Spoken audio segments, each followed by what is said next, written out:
All right, all right. Welcome back. Welcome back to another episode of the Masterful Conversations podcast, where we learn about leadership from the men who have served or are currently serving as Worshipful Master in a regular lodge of free and accepted Masons. I am Brother Matthew Wagstaff, a past master of Eureka Lodge number 36 out of Rochester, New York. We're currently serving as my Worshipful Master is Brother Jermaine Myers. And I'm with I am Brother Mark Alexander, proud past master, Sons of Kings Lodge number 123 out of Brooklyn, New York, where Brother Kevin Parker now serves as our worshipful master. We both hail from the most worshipful Prince Hall Grand Lodge of the state of New York. We're currently serving as our Grand Master is Most Worshipful Darren M. Morton. We have a special guest this day.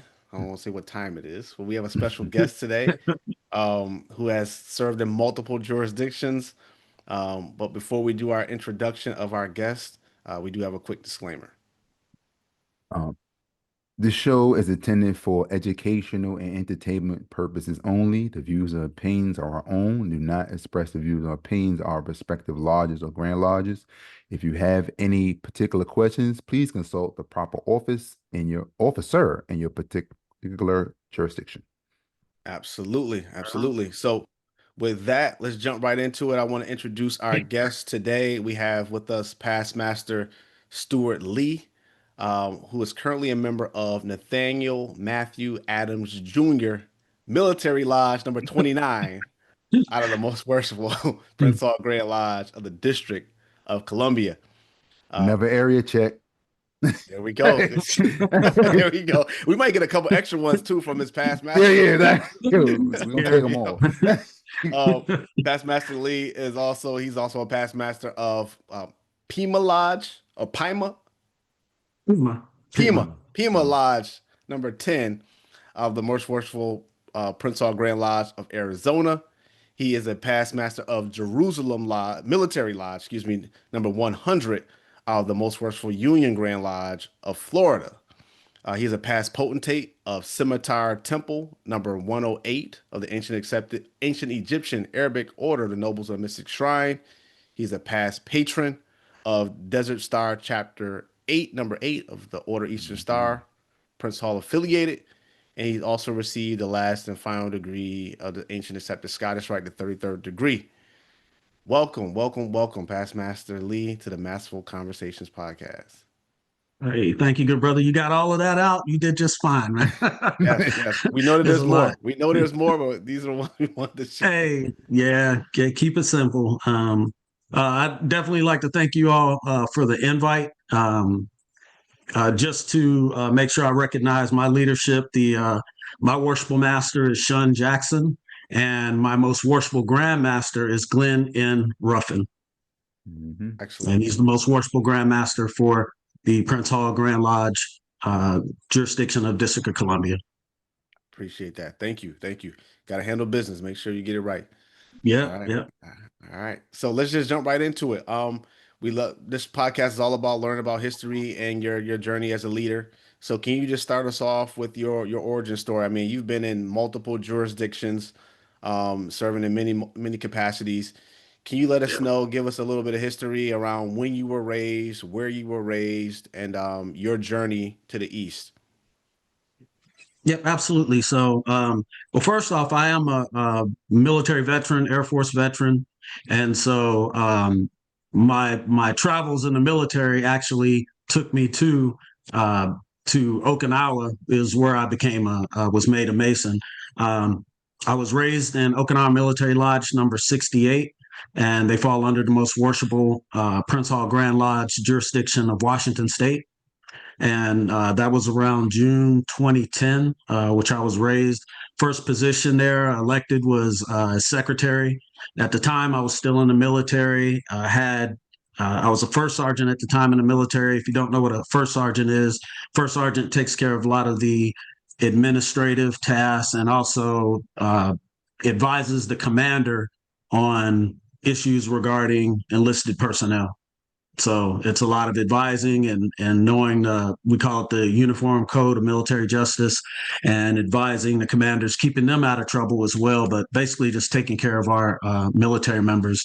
So at that time, there was a lot of paperwork I was doing. So I took those transferable skills and went into the secretary job and was elected in the secretary. And that was my first position in blue and craft masonry. So I was at Okinawa for up until 2013, and that was Kadena Air Base. Then I ended up getting reassigned to MacDill Air Force Base here in Tampa, Florida, and visited a couple lodges here, but I ended up becoming a member of Jerusalem Military Lodge number 100.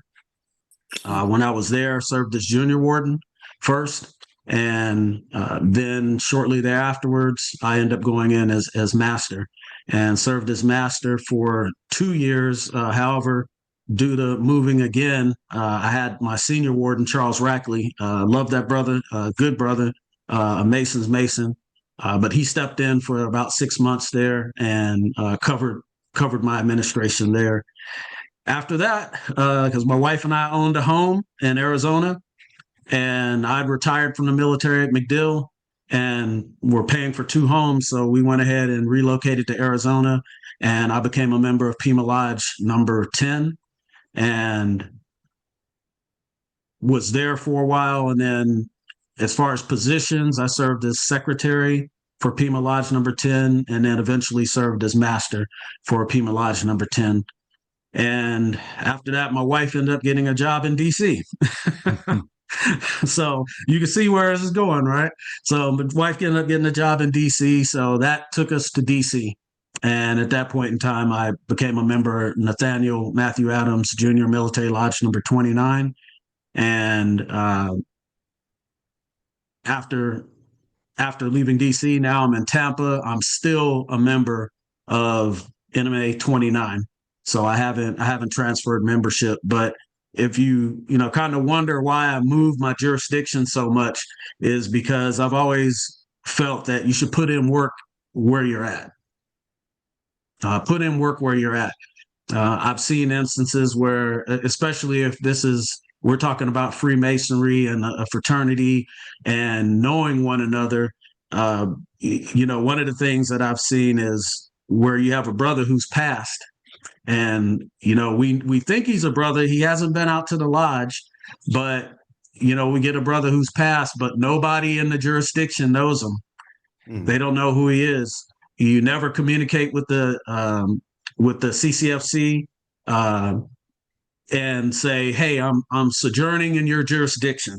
I've always believed in having that Masonic protocol. If I go to a jurisdiction, I want to let them know I'm going to your jurisdiction. I'm going to be in your jurisdiction. And each time I've done that, I've always been received with love going to these jurisdictions. So I think that's a practice that we definitely want to keep on doing, because it helps us. It builds a stronger net together. And Masonry is it's a worldwide organization. It really is. And if you don't travel, there's things that you won't see that could help you on your Masonic journey.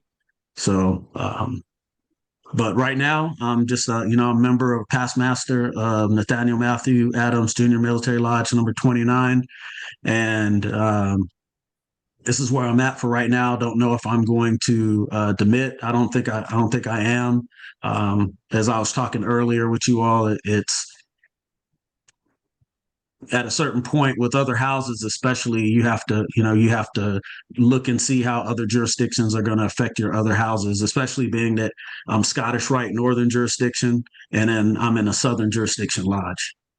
So got it. So just for clarification purposes, thank you for sharing that background too. So you were raised in 2010. Yeah, June 2010. Your first stint as master was in Jerusalem Lodge, or was it? Yes, Jerusalem. Yeah, Jerusalem Lodge number 100 was my first stint as master. And you were Worshipful Master for 2 years. It was the year of 2015, 2016? I believe so, yeah. And then because I retired. I retired in 2015, so it'll be 2015, 2016. And then you were master of Pima Lodge in the year 2020. Yes, sir. All right, so you got some really interesting experience there. You had a pre-COVID leadership Yep. role, and then you had the experience Yep. of leading during COVID. I think this might be Absolutely. another first. I don't know. I don't know if Les had 4 years, kind of like during COVID or something like that. But yeah, that's interesting. This is an interesting perspective here. A past one of our past guests. But Okay. when you were raised in 2010, do you remember the size of the lodge that you were raised in, and who was the master there? Uh, Auburn Edwards was master. My senior deacon was Kelvin Valdez. He's actually the one who signed my petition, Mhm. along with the secretary at the time, Michael Wooten. And the size of the lodge, it was a little, it's the lodge was a little different. There on island, it was probably around 25 of us. However, with military lodges, a lot of times the members go stateside. And so we Mhm. have people on our roster they're basically stateside that remain members of the lodge. So I'm not sure as far as the amount of Total. people on the roster, but Mhm. I know that just on island, it was around 25 of us Got you. that were on island, and that And open. composed of Marines, Navy, Air Force, Army. We had all branches of service in our lodge. Beautiful. Thank you. And this Uh, is at Okinawa Military Lodge number 68. Mac, That's if I correct. jump in just real quick, I know Yeah. from your secretarial and doing worship master, it just thought about because I know that could be a headache, especially you got all these brothers stateside when it comes per capita tax that y'all got to pay. Yeah, yeah.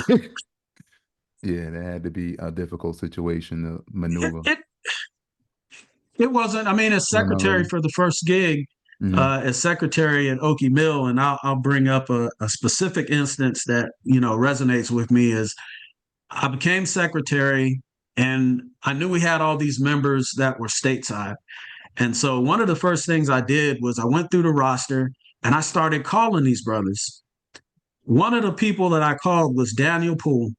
What? Now, yes, Daniel Poole, Poole. Yeah, So no I I don't fool. know called who that Poole. is. Who is that? Oh, Daniel Poole is right now he's the Grand Recording Secretary for the United Supreme Council for the Prince Hall affiliation Northern jurisdiction, but he Mhm. also used to be the deputy uh, for the Orient for the Far East. Mhm. But I called Daniel Poole, and so I call him up and I say, "Hey, my name's Brother Stuart Lee. I'm the secretary for Okinawa Military Lodge number 68. I'm just reaching out to you, let you know I'm the secretary. If you need anything, feel free to reach out." So I've never met Poole before. So Poole's Mhm. like, he says, "Man, thank you for the call. Mhm. I haven't gotten a call like this." And so I'm Uh-huh. listening to him and I'm like, okay, cool, and Mhm. so years later I meet him and I mean we click. And so we're we're great friends now. And he's a mentor to me. I mean, I love that brother. He's full of knowledge. He really practices masonry. He really does. And so, but yeah, that was the first instance that really hit home with me. If you talk about a significant event that was like, wow, okay, I called him and he was ecstatic that somebody called him from overseas, because Mhm. sometimes these guys, they may feel like we're the forgotten ones. We're not there at the lodge. All of Mhm. these things are taking place, but those of us that are stateside, they still want to be part of the lodge, but we just have to communicate with them so that they know what's going on with their lodge. That's a great point. Mark, you been getting phone calls from Sons of Kings now that you moved? Of course. Well, like I said, this past Saturday, speaking of that, we actually just had what we call Sons of King South, because we have like four brothers that live down here in North Carolina. So we Ah, had a meetup at one of the brothers' Okay. house, and we actually invited a couple of brothers that's not it, because another brother that's not on the rolls no more, he came through, and one another brother that admitted that's down here. So we had a good time. So yeah. yeah, I think I saw the pictures. You had posted some yeah, pictures or it something like was that. on Yeah, that's Facebook. cool. Yeah. That was a Yeah, good time. that's all right. Mhm. Yeah. Very, very cool. But So that's along with his line, I did the same thing when I first came secretary. This is on the other side, and I had his brother Matthews. Of course, he wasn't like overseas, but he lived in Long Island. We in Brooklyn, and he used to never come Yeah. out. But I established a relationship on the phone with him, and then when I finally met him, it was Oh all yeah. love, like he was saying and stuff mm, like that. He was a good brother, Yeah. rest his soul. But yeah, brother Matthews. Yeah, so Yeah. secretaries take note of that. And brothers, just keep in contact with your brothers, period. Hey, You know what I mean? that's it. Yeah. Yeah, don't call Yeah. just when you need something. Just call to say, Exactly. hey, I'm just calling to check on you. Because you just don't know what's going on with people. And for those that know me, they know that I do that. I'll call you up and just say, hey, I don't need anything. I'm just checking on you. And that's it. Just reach out to brothers. So and if they want to open up to you about anything, you're there, you're available, but definitely take that time just to reach out and talk to them. It's a great reminder. Not Sons of Kings, but our past guest, Gabe, he just called me the other day out of nowhere. Yes, that was cool. Good check. Yeah, that's it. Got to do it. I texted him I needed something, so I think I need to call just to check. Gabe, you listen right now. I'm gonna text you just to check in on you, my brother. Cool. So, when you were in Jerusalem Lodge, talk a little bit about your journey there to the east, because that was the first lodge that you actually led as Worshipful Master. You said you started at you went to not started, but you were a junior warden, then you went to the east there. And that was your first stint as being a warden and as a master. So how did you think about leadership when you were going into the warden seat and then moving into master? Actually, I apologize for the omission. I did serve as senior warden for Okinawa Military Lodge number 68 before I left. I went secretary and then senior warden. So when I went to Jerusalem Military Lodge number 68, I went in as junior warden. So junior warden, and this was one thing about going from different jurisdictions is that you have different ways of doing things, and I have I've written a couple books. One of them talks about right, wrong, and different. There's definitely a lot of right ways to do things. There's definitely some wrong ways to do things, and then there's just different ways that we do things. Not every jurisdiction does things the same way. Not every lodge does things the same way. And so you have to learn the laws of the land in which you live. You have to learn your bylaws, constitutions, and what the rules are for your specific jurisdiction. But when I went to Jerusalem Military Lodge number 100, I went to the junior warden seat, and the responsibilities were different as far as not by what the general responsibilities of a junior warden are, but just additional responsibilities such as organizing events outside of the lodge for the brothers to have something to do. I was tasked with, okay, let's meet over at Rick's on the River, which is social meetups. And so I was responsible for that. There were other things that I just, as a senior warden, did not have to do when I was at Okinawa, but as a junior warden, I did that at Jerusalem Lodge number 100. So I went there, served as junior warden, and our senior warden, Cordell Isom, unfortunately, he passed away while he was in the seat. Wow. So he passed away while he was serving as senior warden. And eventually, elections happened and I became master. Some of the challenges, especially coming from a new jurisdiction or coming into a new jurisdiction, is people don't know you. They don't know what you know. And one thing about like proficiency in military lodges is that we try to remember everything. Everything verbatim. We don't focus on the books. We just try to learn it and master it. At least at Okinawa Military Lodge number 68, that's how we did it. And so when you go to a new jurisdiction, sometimes you'll have members that want to gauge you. They want to see, where you're at.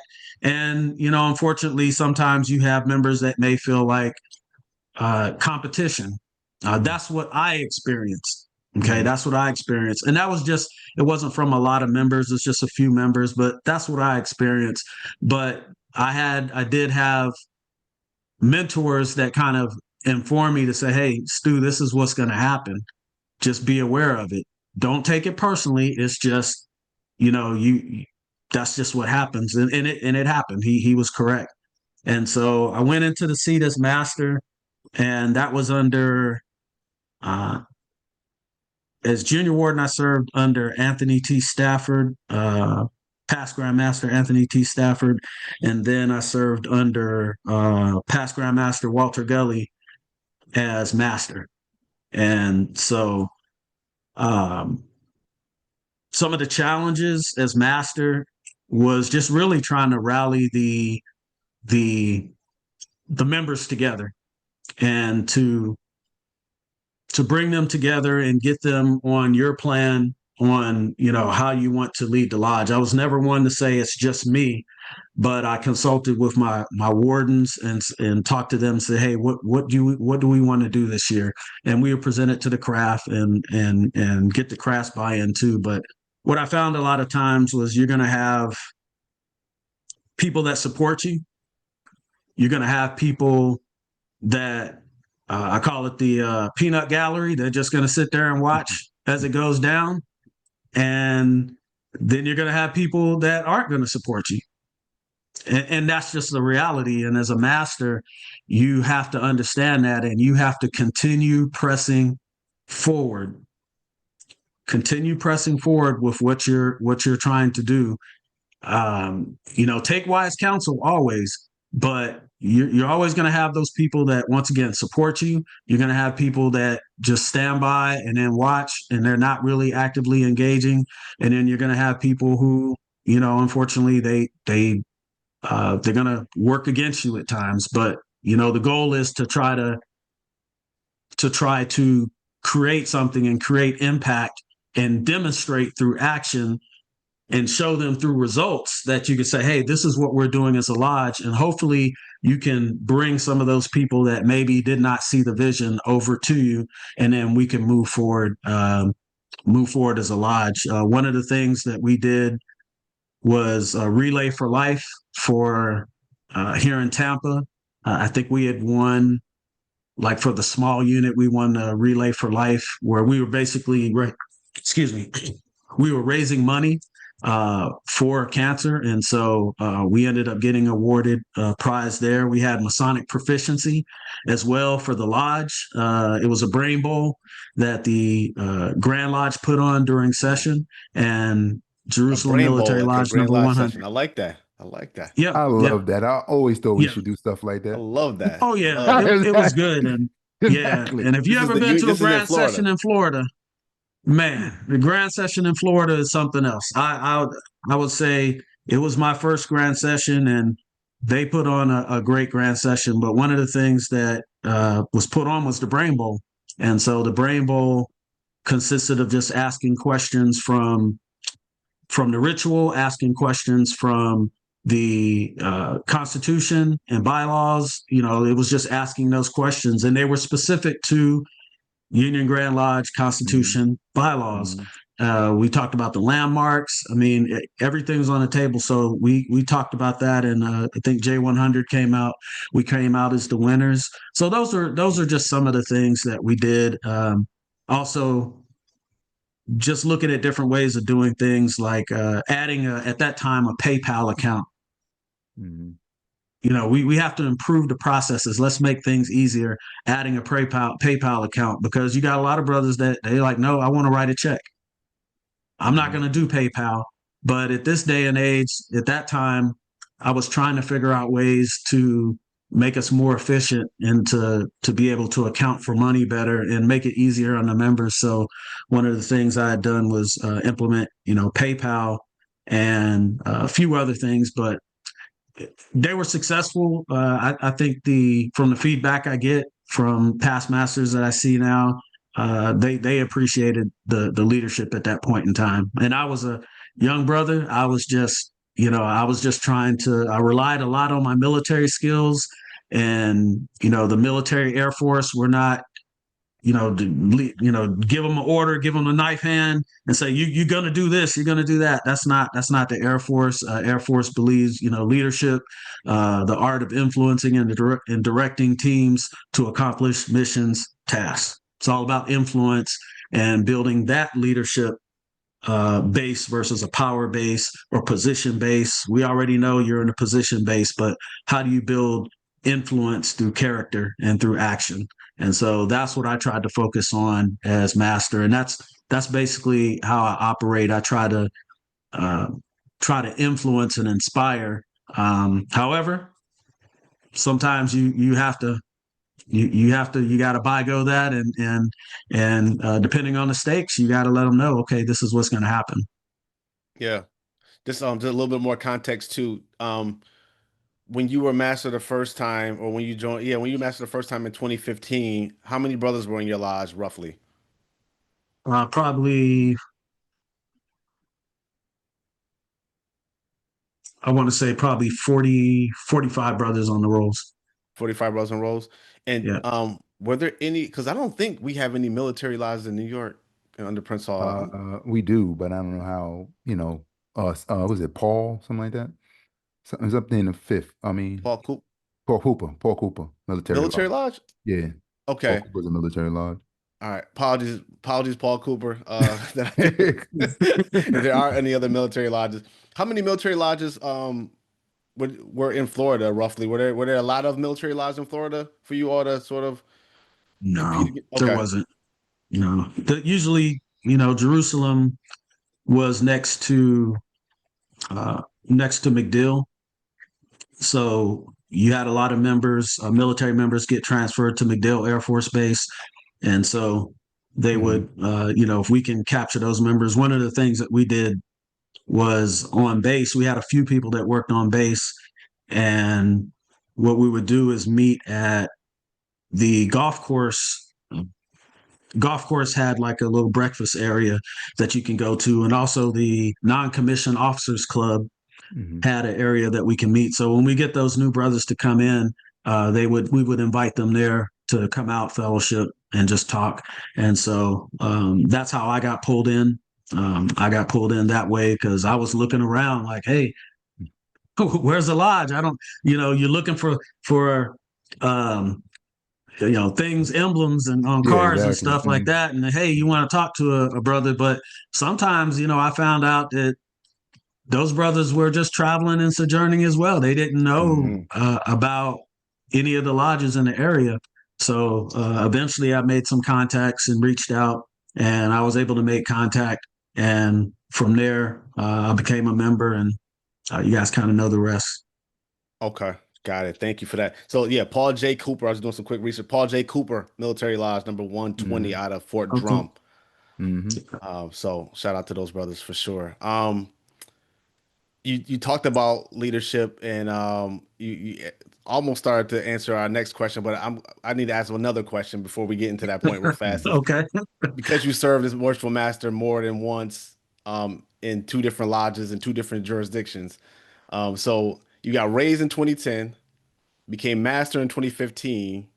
You served Mhm. 2 years as master after being raised for about 5 years. Then Yeah. you go another 4 years and you become master again in a different jurisdiction. Yeah. How did that happen? And did your leadership style change at all? And That's the why story there. I want to add that, like, yeah, why? I guess the why gonna come with the story too. Why did you decide to do it so again? so how that happened. So there was I was serving as secretary, and I did that, served as secretary for the lodge, did a lot of the same things as far as just trying to And keep the Pima? books together. Mm. And Pima Excuse Lodge? me? At Pima Service. Lodge, yes. Hmm. Okay. Served as secretary at Pima Lodge, and put books together, such as I believe in continuity books. So continuity books are, if you have a book and Hmm. you put in all the things that you do, or all your responsibilities, all your reports. You put your trestle board in there. You have a continuity book. When the next person comes in, here you go. Mm, They have the blueprint. love that. Hmm. Love Hmm. that. I'm telling you, it works. And I'll go back to your question though, and I'll talk about the continuity book. But the so what happened in that situation was we had elections, and I was adamant, hey, I'm not serving as master. I got too much stuff going on. I think I was serving as the chief Raban in the shrine, either assistant or chief Raban in the shrine. I can't remember, but I said I just got too much stuff going on. And then I had a photography business as well and a full-time job. So it comes down to elections, and the elections, it comes up for nominations of master, and they picked the name that of a newly raised brother that was not, he wasn't ready. So it's almost like you got to take him off the floor. Mm-hmm. And I just I just said, no, I can't do that to that brother. Ain't no way. I can't do that. My conscience would not let me do that to that brother, because he didn't know enough about masonry to know what he's getting into. Was he awarded? And so, was he awarded? Did he serve as warden? No. Okay. No. And so at that point in time, I said, no, we can't do this. I put my name. I just raised my hand and said, no, I'll put my name back in the hat for master. So that's how I got elected master, and in Pima Lodge No. 10. And it was a good experience. We had our own building, which was good. A lot of projects we had to do with the building. It was, you mentioned, Matt, earlier about COVID. That was the time when COVID kicked off, and we really had to change a lot of things. You had to adapt, because you couldn't do things the same way. From let's go to the lodge, let me hand you your check, because the governor of Arizona at the time had put in restrictions due to COVID to prevent the spread. And we had to really try to focus and kind of shift our operations to being more digital and not so much physical contact. And even fundraising, like I said, we had a building, and even leaving the refrigerator on takes energy. It's going to run your electric bill up. So we had a building we had to maintain. We had people we had to pay to clean it. So we had to make a lot of decisions to cut some services that we had, to include garbage pickup. Now maybe we take the garbage to where it needs to go, from unplugging refrigerators.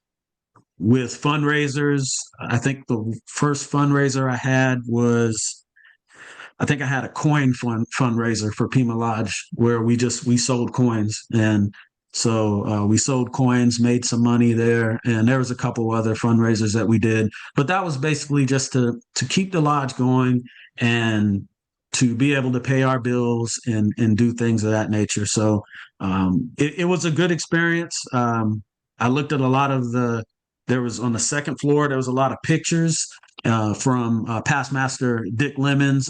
He has passed on, but he had a lot of pictures that he took that were in our upper floor, that I took those pictures, and I took pictures of those pictures because they were older pictures. He built collages. So I put on video presentations and things like that with the pictures, and then I'd share them with the craft, especially the older members that would see themselves in some of those pictures, and they'd see themselves in it. And I think that made them feel pretty good. But yeah, that's basically how I went back into the seat as master for Pima Lodge No. 10. But I will say, there were some brothers there that really supported me, and they say, hey, Brother Lee, we got you. We got you. We're going to take care of you. And them brothers followed through. So in Arizona, you do not have to serve as a warden before you can be master, is what I think. No, you still have to serve. You still have to serve as warden. Okay. So the brother that you said that they nominated to be master, he had served as a warden prior to, or never? Negative. Okay. So how do they nominate him if he when you don't have anybody? So if you don't have anybody there that's qualified as warden, then you have to pull up. You have to pull from the floor. Okay. Interesting. What do you do? You don't have anybody want to go back there, warden, unless you just go vacant for the seat, which so that's basically what ended up happening. And so I wasn't going to let that happen to the brother, and I said, no, we're not going to do that, and we're going to go ahead and I'm going to go ahead and serve as master. So that's how I served as master for Pima Lodge No. 10. Got it. Okay. Yeah, I was thinking that COVID would have saved you from doing so much work, but then you said you owned the building, so yeah, Yeah, they man. still, When you own a building, it was you got to don't take care. stop it. Yeah, you got to take Exactly. care of the building. The bill's gonna continue to come. Exactly. So that's just what it is. Yeah, Yeah, Hmm. well, look, thank you for your service again. Yeah. Um, yeah.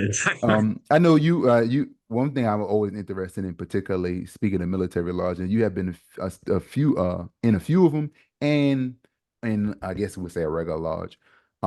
Is there any particular differences between military, like similarities in military lodges as compared to the average Masonic lodge? I know, like overseas, of course, on bases, there's a lot of transitional stuff like that. I know that's a fact, but Yeah. anything else particularly? No, it's not so much. I think from the military aspect, we're Mm-hmm. very when it comes to floor movement, Mm-hmm. we cut. Sharp. Yeah. We very sharp. When it comes to floor movement, we move Mm-hmm. and where it's like by the numbers. It's by the Mm-hmm. numbers. Okay. So when it comes to that type stuff, Mm-hmm. um, we try to be proficient with that and as sharp as we can be um, with that. As far as differences, there was the first lodge I visited was in outside of Prince Mm-hmm. Hall, Yeah. was Teikoku Lodge number 19, which was in Okinawa. They fall under the Grand Lodge of Japan. We have Okay. recognition with the Grand Interesting. Lodge of Japan. Mm-hmm. So when I was in Okinawa in '93, so this is, I was young in '93, '94 time frame, and I would see that lodge every time I passed by on, I believe it's Highway. I think it may have been 58, but I would see that lodge all the time. It was this lodge sitting on the building, and of course, I wasn't a Mason at the time, so I could Mm-hmm. never visit. But finally, when I became a Mason, I was made a Mason. I waited a little bit because I Mm-hmm. was a little cautious and like, well, I don't Yeah. know if I'm as proficient. Am I ready to go over there? But then at a certain point, something clicked and said, "There's no better time than now." It, do Mm-hmm. it, see what happens. And so I go over there, I knock on the door. Brother comes to the door, and same thing, introduce myself. My name's Brother Stuart Lee. I'm a member of Okinawa Military Lodge number 68, Most Worshipful Prince Hall Grand Lodge, Free and Accepted Masons, jurisdiction of Washington State. Oh, come on in, brother. Hey, come on in. They welcomed me in. This was a fellowship night for them. And so they had a large kind of like banquet room. And then they had someone cooking food. And then had plates of food out there. So I sat down, broke bread with them. And so I came back the next time, and I had to go through make sure I'm, in fact, a Master Mason in good Mm-hmm. standing. And so I went into the lodge, beautiful lodge.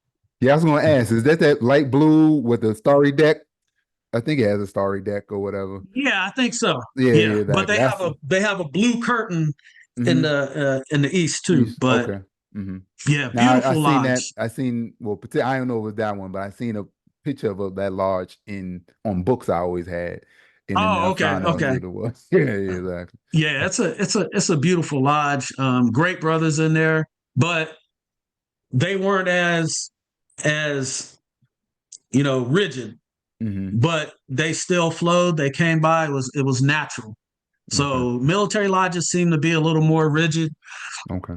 in a lot of cases, especially when it comes to the floor work, and then even Mm-hmm. on some of the books. We're very meticulous on things, and whereas the civilian lodges, and I even went to a lodge, Tucson Lodge number 4, Mm-hmm. and there it's the same way. It's very relaxed. It's not, it just has a different vibe to it. It Yeah. really does. Mm-hmm. And so I think that's really the difference between Main difference. the military lodges and then the lodges that don't happen to be military. Doesn't take anything away from it. You Mm-hmm. still get the business done. Mm-hmm. It's just military lodge. That's my experience, where it's been just a little more rigid.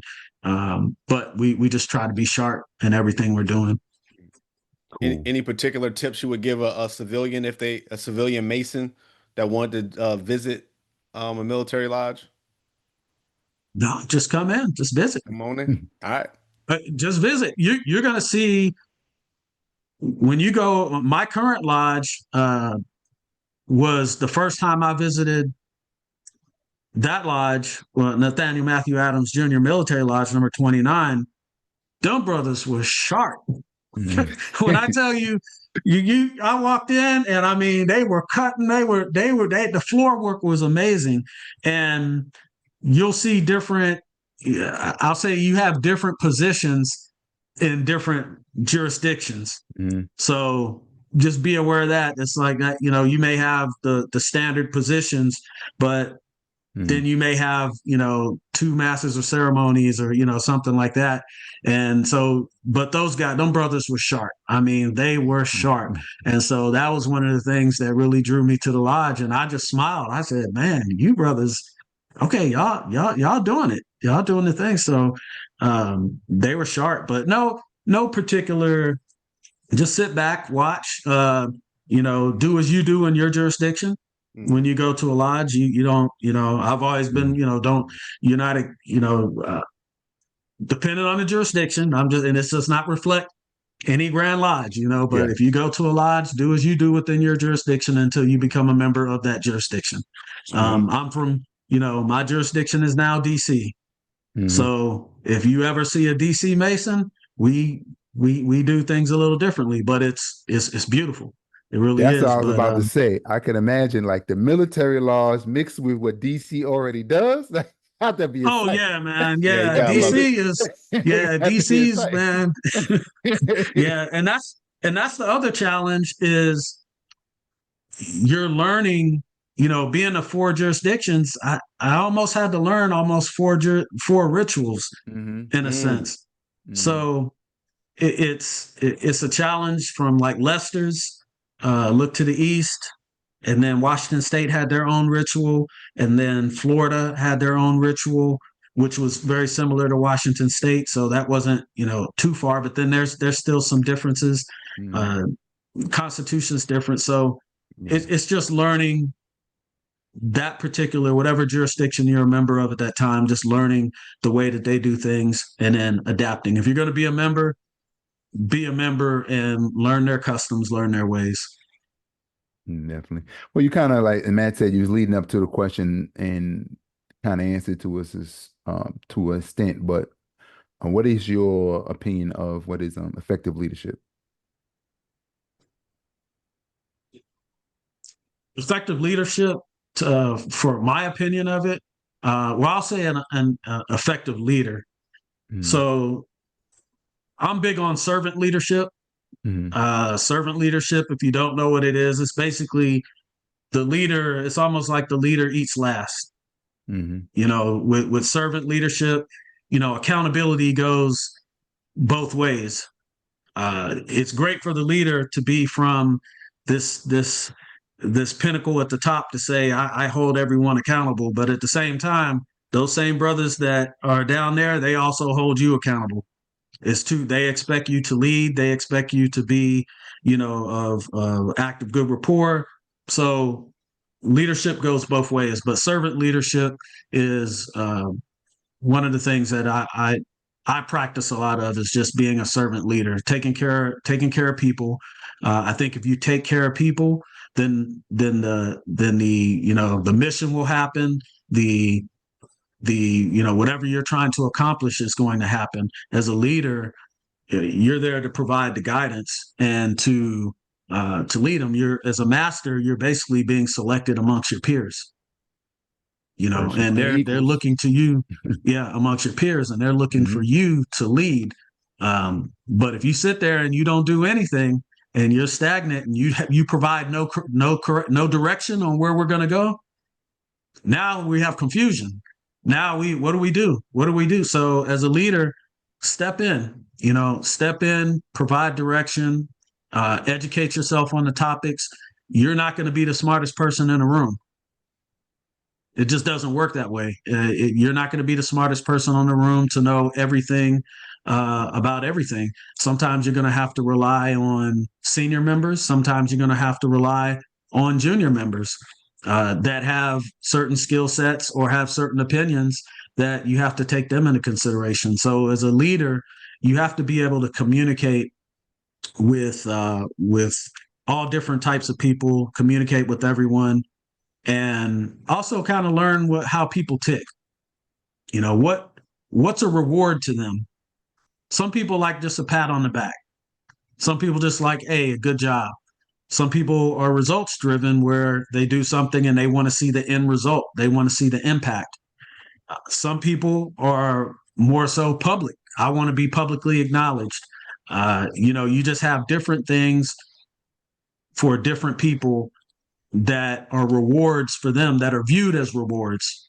And so once you learn that about people and you learn what makes them tick, sometimes you have to apply a different leadership style with those individuals to try to motivate them, to get them in the right direction if they need to go in the right direction. I think being approachable, having integrity. Integrity once lost, it's hard to get back. Once you lose your integrity, it's hard you can't walk up and expect people to follow you and to lead, to follow you, and because you've lost your integrity. Whatever it is, whatever you've done, you have to maintain your integrity. And with that, you have to understand how to be a follower, because in order to lead, you have to have been a follower first. So can you effectively follow? And so what's expected, and then now you're a leader. So you have to have that leader-follower relationship. You also have to be willing to change hats sometimes. Sometimes if you're talking about the Grand Master, you're a follower now. Even though you're Master of the Lodge, you're a follower. You got to learn how to change hats. Sometimes, you're going to be the follower, and then sometimes you're the leader. But I think that's, for leadership, servant leadership, and just knowing your people and understanding what makes them tick, and then just understanding that rely on other people. You're not going to know everything about everything, but definitely get into your ritual, get into your constitution and bylaws, and be an expert on that, so that you're well informed when you're leading your craft. Yeah, excellent, excellent. I do have a different question. And then I think you kind of a good person to answer it, since you have been in different places in Freemasonry, and obviously you love Freemasonry because wherever you go, you wind up finding a lodge, you continuing on and stuff like that.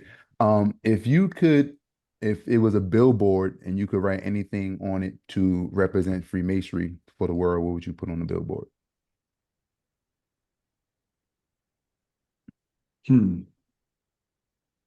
Now, just the same way you're thinking, I got that from, I picked up my laptop and I got it on some books, and one of the books I got is Tribe of Mentors by Tim Ferriss, the one that made the 4-Hour Work Week. So he had a bunch of go on. A lot of questions to his mentors and stuff like that. So that was one of the questions, if he had a billboard. So masonically, what would be something you would put on that billboard?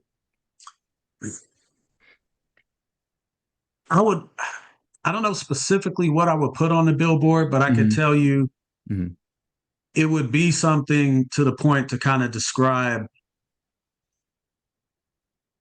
the relationships that you can build. And let's put it this way. Your network will get so large from Freemasonry. It really does. There's people you never would have met, that I never would have met had it not been for Freemasonry. I mean, I'm talking about across the United States, across the world. There's people I just never would have met, people I never would have known. So it would be something to that degree, where just talking about, a network of friendship, something to that degree, but basically to kind of describe just how your world really expands with Freemasonry. if you practice it and if you travel. If you Mm-hmm. travel, your network is going to grow. And that's when you can go to different places like Alaska, which I've been to Alaska. And I went up to Alaska, visited a lodge up there when I was on temporary duty in the military. And I went out there, visited that lodge. So you go to Alaska, reach out. But now I know, I think it's Midnight Sun Lodge, but I know that lodge now. I've been there. Teikoku 19, Tucson Lodge number 4. I remember I was going to, where was it? It was in Arizona, Scottsdale. I went to Scottsdale, Arizona for a class for my job. And so I passed this, I looked up, a lodge that was up there, and I'm looking for the lodge on my way home. And the lodge was on top of a Bank of America in the middle of like a strip mall. So I'm looking, I said, okay, is this the lodge? I see the name on it, but there's a Bank of America on the bottom floor. And then as you go up on the second floor, there's the lodge. But I go over there, I kind of look around, and then this gentleman comes up from behind and he says, hey, how you doing? I was like, oh, hey, how you doing? I introduced myself. He says, hey, you want to come in? Yeah, absolutely. So I go in there, and beautiful lodge. They had a room for York Rite. They had a room for Blue. They had a room for Scottish Rite. Nice. And then he was working on the roof. We went up on top of the roof. And so we go up on top of the roof, and there's a feature out there. I think it's called Thumb Butte, but it looks like a thumb, mountain that looks like a thumb. But he tells me, you know what? You're the only member that is not a part of this lodge that's been up here on this roof. Oh, wow. Nobody else has been up on the roof. This is what he's telling me. But it was such a good experience that I'd written a paper on it, and I can't remember if I put it in my book or not, but I'd written a document on it, and I sent that to that lodge and just thanked them for the experience. And I shared that experience.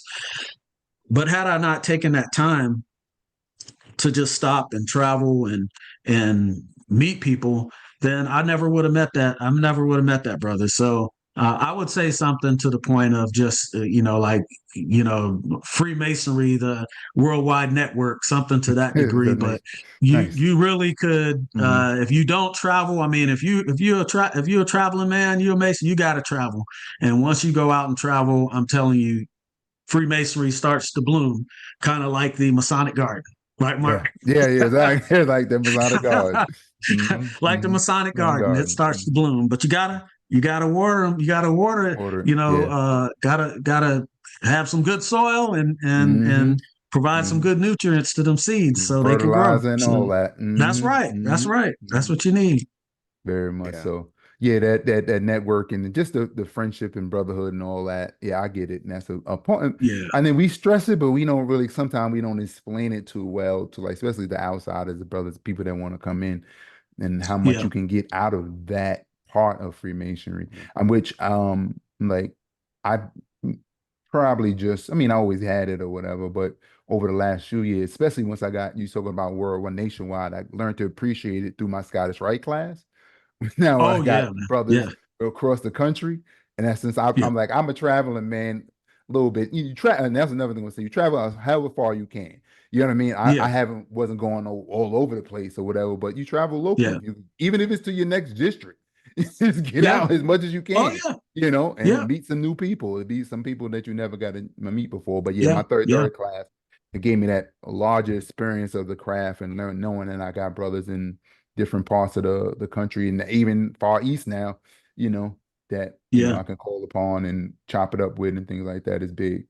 Definitely. Yeah. And especially since your class probably consisted of, people from all walks of life, all successful in their own right, whether they're judges, whether they're law enforcement, whether, it's just so many people. And you're just like, man, what do you, and you just have these people in your class that you never would have met had it not been for Freemasonry. Yes, definitely. Yeah, I have so many questions. Well, I'm glad this is going well, man. No, this is great. One thing, real quick, can you just quickly name your book or books real fast Books. so for people? Yeah. We'll put them in the. We'll try to put them in the show notes too. So one's is Thoughts of a Modern Day Prince Hall Mason. It's just a collection of essays, and that's basically about uh, my journey being through, the four jurisdictions and looking at right, wrong, different. Freemasonry. There's actually one. There's one in there when we talked about when there was a lot of anti-Muslim rhetoric that was taking place a couple years ago. It had to be 2017 or so, or 2017, I think. But there's a lot of rhetoric that was going on, and I saw Masons that had this rhetoric, that was bashing, other religions and things. And I mean, to each their own. I didn't appreciate it. I didn't like it because as Masons, doesn't matter. We all are brothers. We all meet as brothers, regardless of our religious denomination, because Masonry is pretty much it's universal. Yep. So that book is there, and then I also have More Light in the Right, and More Light in the Right is the most recent one, and that one is just dealing a lot with Scottish Rite, and it's not a lot of it's Scottish Rite from a personal point of view, and how you can take a certain degree and then apply that to real life. How does that degree apply to real life? How can what can we learn? What can we glean from that and apply it in our everyday lives, and then with our relationships with other brothers, or just relationships with people in general? Absolutely. I love that. Whenever we can take these lessons that we get in these blue books and actually use them in real life, because I'm a big believer in knowledge that's not applied is worthless. Like I don't really care if I know everything. If I can't apply it to my life, it's useless. Right. Might as So well Yeah. watch the movie. yeah. Yeah. So no, I appreciate the fact that you have some practical applications and you try to make sure you call those out. That's huge. Yeah. My next couple of questions out, as I know we're coming up on our time here, is I think you can lend some really good advice. I'm assuming that you've done well at this when I asked the question because of you been able to move to leadership roles in this capacity. But can you share any of your like your learning process? Um, if you had to, I mean, you're going from one jurisdiction to another. I know some jurisdictions, even the obligation has more furthermore. It's like, Yeah. how do you study? Like, what is your ritual for studying to learn masonry, um, in order for you to be able to serve as a good leader as worshipful master in two different jurisdictions, by the Uh-huh. way. Like what's your learning ritual? So the way I learn is I learn small bits at a time. And once I learn a small bit, I'll add on to it and add on to it. When I'm running, when I'm driving, people think you're talking to yourself in your car. No. A lot of times I'm going through ritual, and I get to a certain point, and once I feel like I've mastered that, then I usually carry, like, I have a picture of a page or something like that. And I'm like, Mhm. okay, let me remember that, and then I'll add on and build on and build on and build on. Mm, So and then I'll try to break. I try to stay aware that wait a minute, this is from another jurisdiction. I need to go this way, Mhm. okay. and so I'm conscious of that. So I try to be aware that I know this is from another jurisdiction, so I have to go this way, and so that's the way my mind works. But a lot of times, if I'm running, I'm reciting the ritual. I'm reciting whatever it is I'm trying to remember. If um, if I'm driving, I'm doing the same thing. I do a lot of cycling. I mean, I go out ride 20, 30 miles. I'm Mm, I'm sitting there reciting it, going through it and just trying to remember it. And generally that builds up the muscle memory for the brain retaining it. Um, and so that's been what I've done. And you got to practice it. I mean, even if if you're not doing anything, just, you may just want to go through and practice it. Yeah, I was And about that's to one ask thing that. for me. Yeah, I'm rusty now. I will Mm, admit a lot of my focus being, especially not being in my jurisdiction right now, mm, it's made me a little rusty. But I think like going through the closing charge, man, was always mm. a beautiful thing for Yeah. me. So I always try to, sometimes I'll go through the Mm. closing charge and just go through it. But Is it different? And different? Is it different open and close in different jurisdictions Yes, that you yes, it experienced? is. Yeah, that's what I it is. figured. It is. Yes, it Yeah. is. It's Mm, very it's different. It's the same for the most part, but But it's different in certain words are different. procedures. Yeah. yep. Yep, Yep. certain words are Mm, definitely different. Certain movements may be different. And so, yeah, it's definitely different amongst different jurisdictions, especially if you use Lester's. Lester's looks to the east, has a lot of things omitted from it. So it leaves a lot of room for Mm. um, interpretation. But some, talk to some people, they said that's the way that the ritual was written. But Lester's looks to the east is definitely different than what is it? um,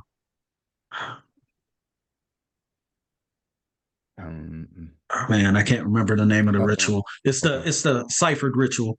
Okay. Oh, Okay. Nazadini. Nezin. From Yeah, Nezadine. yeah, Nezadine. Yeah. yeah, That's based yeah. It's off the ciphered what I. ritual, and Mm, yeah, and so I mm, had to learn this.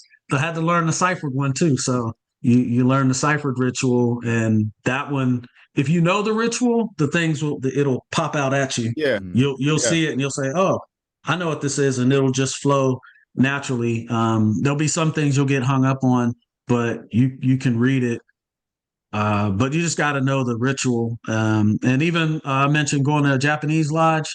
mm, They were speaking Japanese, some of the stations, Mm. but you mm. knew exactly what they were saying. You knew what they were talking about because you know the Mm. ritual. You're like, okay, I see what he's saying. And so Do they they have would the get up Bible? and, yep, they do.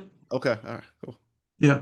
So it was, you would understand you would understand what they're doing. But as long as if you know the ritual and you know the opening and closing, Yeah. then generally it's going to be pretty much the same, but there's going to be differences in things you do. So I want to say the Lester's going from Washington jurisdiction's ritual, which is kind of like Mezzadini, and then going to Lester's was definitely a transition. And then having to go back to DC's ritual, which is closer, uh, which is closer to like Mezzadini. So Any. Yeah. Mm, I thought it was, and there's more. There's additional stuff in their ritual too, so mm, that you got to learn. Um, Mm. so it's Okay. it's just little bits and pieces at a time, and then you just build up as you go along, and next thing you know it, you'll have a full verse, and then you just build on and build on and build on and build on, Yeah. and just try to create rhythm, try to create flow. Create rhythm and flow. You have to have some passion with it, and if you can create the rhythm and flow, then it goes. It'll come out a lot smoother, and you'll start to remember it a lot easier. And you're doing masonry every day, I assume. Well, we do practice masonry every day. Well, what I mean, in terms of when you were in it, like you were like when you were working your way Oh up through the yeah, chairs, man. you Yeah, were studying yeah, masonry almost every day. yeah. We were. Okinawa was. I mean, we would meet at the lodge. I was on another base, and then we were on the Marine Corps bases where our lodge was at. And so at lunchtime, I would drive over to the Marine Corps base, and we would, brothers would all meet up in the lodge, and we'd start going through, trying to practice. And so it was like an everyday thing. And one thing about overseas in masonry, it's very tight knit. It really is. Because you're on a little island. Okinawa, you're on an island. All you got is, those folks that are there. And so very tight knit. When you come to the States, it's kind of everybody has more options of things that they can do. So it may not be as tight knit as overseas, but Yeah, I was practicing it every day, man. I used to hear the joke, man, don't let masonry be the second wife, man. Don't let them be the second wife. It's like, no, don't do that. Don't let masonry take over, because it can if you let it, it can consume a lot of time. So you have to Balance. Yeah. balance. You got to You achieve you that use balance. that gauge that you were given. There you go. First There you tool. go. And really do it. It's not a race. Hmm. It's not a race. Things will come. We're not going anywhere. And don't be in a rush to jump to all these houses, and you haven't fully I won't say fully mastered, but at least have some type of in-depth knowledge of the craft masonry. Mhm. But sometimes you're jumping into another house, and then you're still trying to learn craft masonry, and now you're in another house. Guess what? It's a whole lot Oh, more no worse. other obligations, because that leader is going to have expectations of you, and you can't serve two masters. Sometimes you gotta pick or choose, because at some point in time it's gonna cross, and it's gonna be, hey, are you gonna go to this, or are you gonna go to that? You know you And you triggering have me to right now, brother Lee. You know you triggering me right now. gotta pick your poison, man. You know you triggering me right now. Um, I know we ain't got too much time. I do have a couple of things. Just is your wife in the order? No, no. Okay, okay. Mm. I just Yeah. interested. I had that question before. I know y'all moving around, so um, No, she thought about it, and no, mhm. she didn't. She's not in order. Okay. Another thing I did want to mention, because I know you mentioned Lester's a few times, and for those that's on the line, they might think certain things and all that other stuff. The ritual is not what makes you official Mason. It's where you officially sins from. So it don't make no difference what ritual you practice, as long as Oh you're yeah, the constitutionally, you're descended from a proper given authority. yeah, yeah. You That's go what with the makes you landmarks. exactly. You That's know. what makes you a legal Mason. Because some people Yes, like hear yes. they hear Lester's and they might hear the other one No, whatever one. understand Yeah, each. exactly. Yeah, each Exactly. each jurisdiction is sovereign to itself. Hmm. Each jurisdiction is sovereign. If that jurisdiction chooses to adopt a certain ritual or make their own ritual, that Hmm. jurisdiction is sovereign to itself. And Yep. they can create their own ritual, their own constitution and bylaws. They are sovereign Hmm. bodies. So that's why I said, hey, it's right, wrong, different. Yep. You can't go into somebody else's house and tell them how to season the chicken. you can't do it. Let them season the chicken they want the way they want to season it. So you can't go into somebody else's house and say, "Hey, you doing Might that want, wrong." Nah, it yeah, don't work that way. You ain't got to eat the chicken, Matt. You... yeah. Just Hey, don't put your that's fingers. what I'm Just don't put your fingers in the chicken. Use some tongs or something. Just don't. saying. So you can't. Each jurisdiction is sovereign to itself. You're going to see some jurisdictions that, like I said, they do things differently. Doesn't make it wrong. It just Yep. makes it different. But we're all practicing brotherly love, relief, Belief and truth. truth. We're Hmm. all practicing, the tenets of masonry. So, and that's really what's important. And finally, from my side, I definitely want to make sure that you get the names off of some of the people that had an impression on you through your journey in Freemasonry, since especially you've been in so many different jurisdictions. Yeah. Definitely, Daniel Poole, Hmm. Daniel R. Poole, Harry Jernigan had a big, definitely been, still has an influence on me. Still has to say, hey, hey, slow down, man. So he still does that from time to time, which is good. Derek Williams, Doug Baker, Earl Gittins, Glenn Downs. Those are all the guys that brought me through masonry. Hmm. Um, Tyrone Watson, man. I mean, there's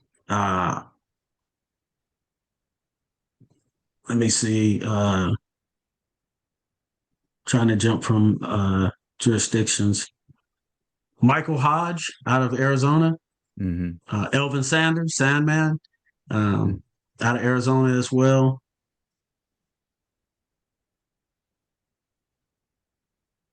You don't Some want to don't break your know, brain. but Hmm. Yeah, yeah, exactly. some don't know, but Hmm. it's quite a few. But Yeah, of course. I mean, yeah, there's some that have an influence or impact, and they don't they don't know they have an impact. And so they may not know it, but they had an impact.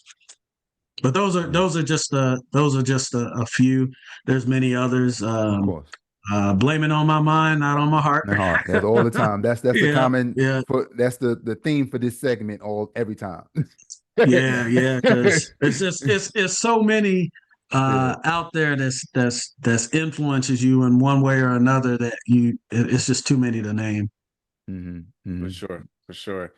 So, I mean, I usually have a question I like to ask you about, the East and going back and those sort of things, but I'm going to divert that. I think I got a question that I think folks could benefit from. At least from my perspective, I've noticed men that get raised in this craft, um, depending on their experience and sort of who they are when they come in, they may have either high levels of confidence or low levels of confidence, which could impact their willingness to travel. And so I'm curious about your thoughts on how men or how you built, not how you would suggest, but how did you build the confidence in yourself to be able to walk into a state and be like, hey, I'm here. Show like I was one of those guys when I got raised, I was looking for Masons. I felt very confident in my preparation. And so I was looking for Masons.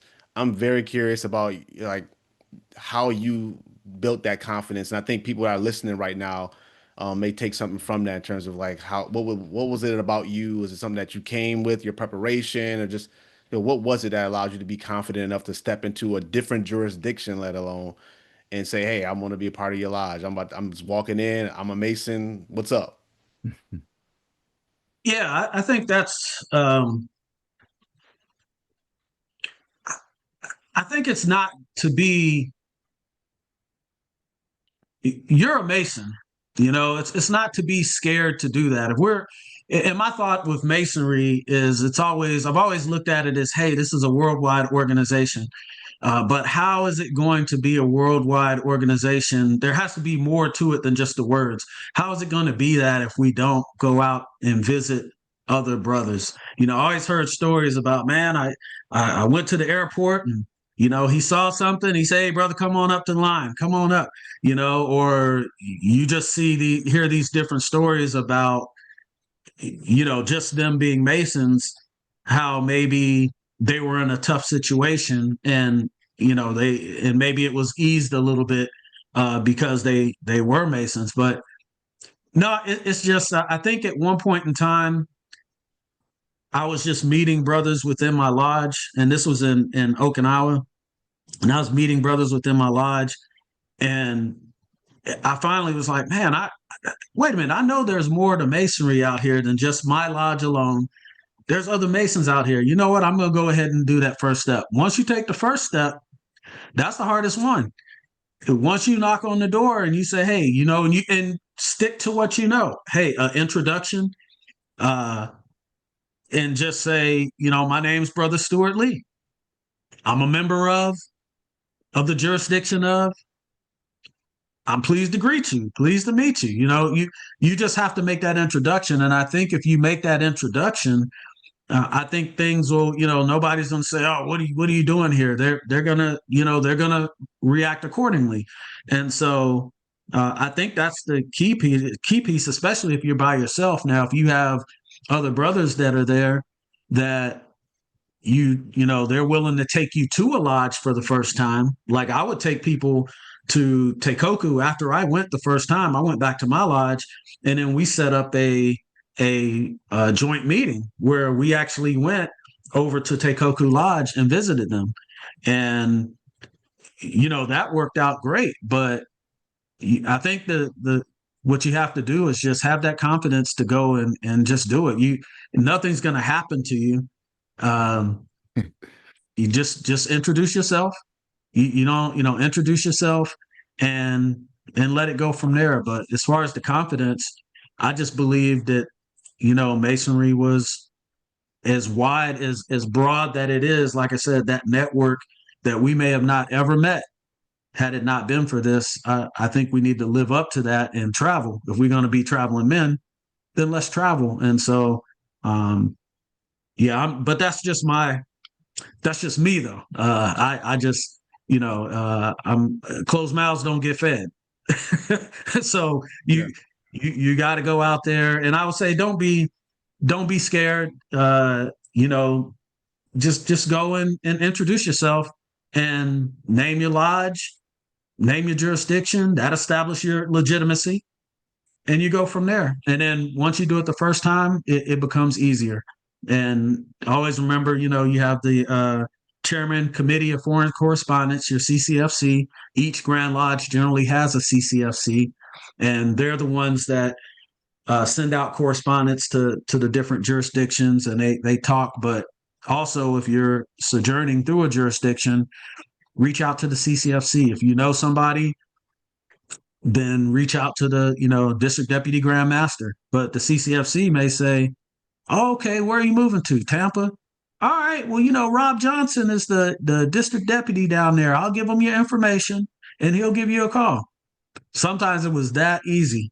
And next thing you know it, Rob Johnson's giving me a call. uh, and he's saying, hey, brother, we got Jerusalem Military Lodge number 100 here. That's sometimes how it has to work. And, that's it. I mean, it's not, once you do it the first step, then it becomes easier after that. That's helpful. Definitely. Well, this is saying it's a chance for us to practice one of our 4 cardinal virtues, fortitude, which is like the bravery part anyway. So practice that when you go visit other lodges to step it up. Absolutely. Practice that. Absolutely. Past Master Lee, it definitely was a pleasure having you on the show this evening. You have blessed us with a few different things to think about and things to take back. Personally, I just want to say thank you for being open to being on the show. Thank you for being open as a brother, bought your book and I got a chance to chop it up with you with a book and you was open to it. So I thank you for that because it helps me learn if I get a chance to reflect back with people. And that's what this social virtue thing that we have in Freemasonry is that I love. Yeah. So, and I appreciate you. I appreciate you reaching out, man. I love it when, brothers read something and I'm open to questions and say, well, hey, what did you mean about this?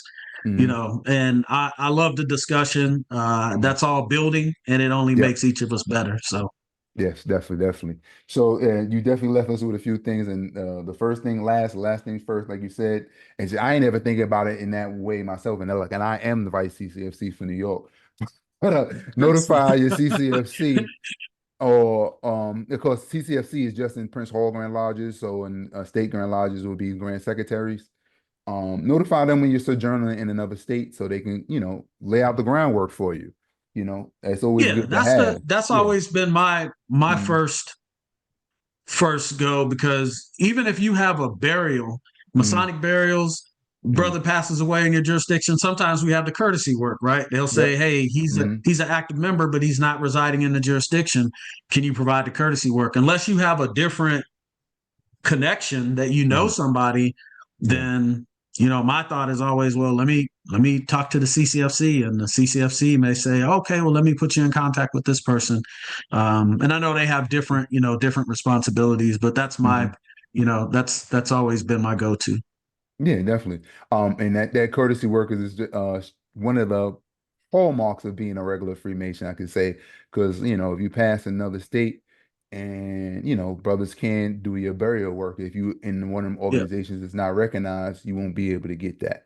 So that's definitely one of the main benefits of being in a regular lodge, just for those that's on the call. Got you. Yeah, don't forget about you said don't forget to keep in contact with your brothers, no matter you at. No matter what, that's important. And that brother that receives that call will be elated sometimes. So definitely continue to keep in contact with your brothers. Leaders create impact and show results. They servant leadership is what you believe in, and leaders eat last. So you have to take the chance to hear from everybody first and hear everything they say, and then give you feedback at the end. Leaders provide direction. You aren't always the smartest person in the room. You should rely on, and one thing I do love what you said, because you said rely on your past masters, but you also say rely on the new people. Because I sometimes, particularly with the younger brothers, they might feel that, they're new and they don't, sometimes seasoned members act like there's nothing to learn from them. But Yeah. life in general, we can learn from anybody. You can learn from Yeah, your you 3-year-old can. sometimes. So Yeah. definitely, I really appreciate that. And thanks again for the wisdom pass. Thank you, sir. Yeah, absolutely. I want to echo Mark's sentiments as well. Definitely appreciate you, Past Master Lee, for being on the show today. Learning from you. The continuity book is something that Oh sticks out to me the right there. continuity I book. know we didn't get a chance to dive into I'm that too telling much, you. so we'll leave that cliffhanger. We're gonna leave that Yeah, cliffhanger man. out there for the next time. But get that Yeah. continuity book together so you can pass it on, so you're not starting from scratch. From Yeah. leadership to leadership, administration to administration.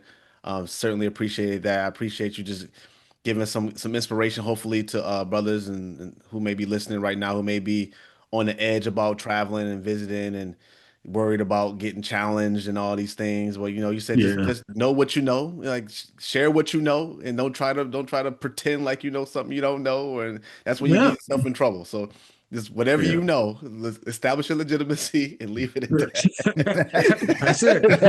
I like Pull out that. that dues card and keep it moving. Hey, Just that's keep it it. simple, man. Don't try to overdo it, and then that's when you get caught up in the Yeah. corner. Yeah. So Back to the That's Occam's it. razor, Matt. Back to the Occam's razor. Keep it simple. Occam's razor, yes.